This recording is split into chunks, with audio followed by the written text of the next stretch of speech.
Ben Karsan అనే ఆ వ్యక్తి విజయం ఏంటి అని చూస్తే, అతడు ఏదైనా కాంప్లికేషన్ ఉంటే అతను సర్జరీ చేసేటప్పుడు దేవుణ్ణి స్తుతిస్తాడంట, దేవుని దగ్గర ప్రార్థన చేస్తాడంట. తనకి అర్థం కానిది దేవుడు నాకు తెలుపుతాడు, నేను ముందుకు వెళ్తాను అంటాడు. అది అనగా తన సంబంధము దేవునితో బలపడిన తర్వాత డమ్మీ ఏమైపోయి ఉంటున్నాడు? World's best doctor. ప్రపంచము నీకు విలువ ఉంటే, జ్ఞానం ఉంటే, ధనం ఉంటే విలువిస్తుంది, కానీ అది ఇచ్చేవాడు దేవుడు అంట. ఆయన వైపు చూడను. అందుకే ఇతని జీవితంలో కొన్ని నేర్చుకోవచ్చు. ఏదంటే డమ్మీ కూడా ఏమవచ్చు? వరల్డ్స్ బెస్ట్ సర్జన్ కావచ్చు.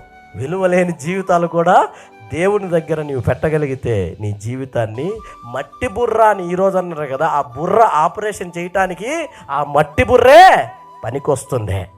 ఎప్పుడు? దేవుని చేతిలో. ఆ వ్యక్తి అదే చెప్తుంటున్నాడు. క్లాస్లో లీస్ట్ ఉండి ఫెయిల్ అయ్యేవాడు ఈరోజు ప్రపంచంలో ఫెయిల్యూర్ అయిన ఆపరేషన్స్ లేదా ఇబ్బందికరంగా ఎంతో మంది భయపడి వణికి చేయలేని ఆపరేషన్స్, సర్జరీస్ చేస్తున్నాడు. ఏంటి కారణం అంటే నా దేవుడు అంటున్నాడు. నా దేవుని శక్తి అదే అంటున్నాడు.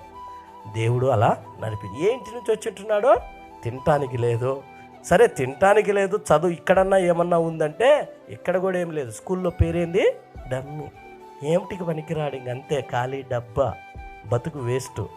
కానీ ఎవరన్నా ప్రాణాలు పోతుంటే ఈరోజు ఎవరు ముట్టలేని, ఎవరు చేయలేని సర్జరీలు చేపించడానికి ఉపయోగపడుతున్న ఆ వ్యక్తి చెప్తున్న మాట ఏంటంటే, ఆ డమ్మీని తెచ్చి ఈరోజు ఎక్కడో నిలబెట్టింటున్నాడు. ప్రపంచంలోనే ది బెస్ట్ సర్జన్గా మార్చి వేసింటున్నారు. నీరో సర్జన్గా జీవితాలను కట్టగలిగిన ఇద్దరు తలలు కలిసి ఉన్నప్పటికీ అవి తీయటానికి ఎవరికి ధైర్యము చాలదు, కానీ అతడు చేయటానికి జ్ఞానము నా దేవుడిచ్చింటున్నాడు. తన సాక్ష్యం ఎక్కడ పంచుకున్నాడో తెలుసా? అక్కడ ఇక్కడ కూర్చొని స్టూడియోలో కూర్చొని పంచుకోవాలి, అదే హాస్పిటల్లో పంచుకుంటాడు.